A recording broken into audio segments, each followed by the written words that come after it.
The Hiligaynon word barato means cheap or affordable. Barato. Barato.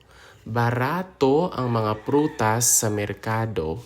Barato ang mga prutas sa merkado. It means that the fruits in the market are cheap. When we say prutas, it's fruit.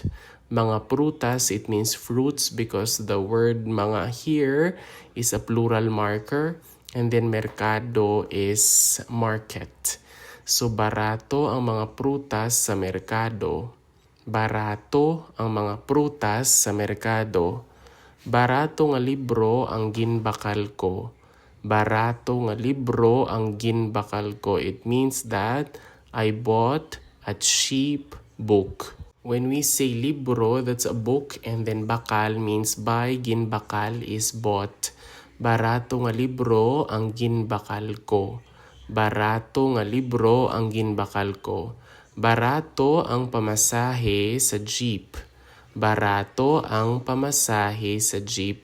It means that the jeepney fare is cheap.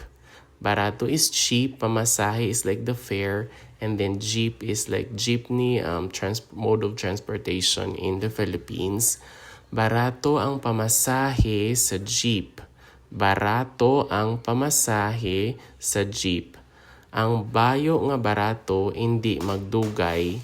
Ang bayo nga barato hindi magdugay. It means that cheap clothes do not last long. Bayo is like clothes, and then barato is cheap or affordable. Dugay means like last, maybe for like last. Yes, so hindi means nope, will not. So it means that cheap clothes do not last long. Ang bayo nga barato hindi magdugay. Ang bayo nga barato hindi magdugay. Barato ang mga prutas sa merkado. Barato nga libro ang ginbakal ko. Barato ang pamasahe sa jeep. Ang bayo nga barato hindi magdugay. And that is all for the Hiligaynon word barato, which means cheap or affordable. Barato. Barato.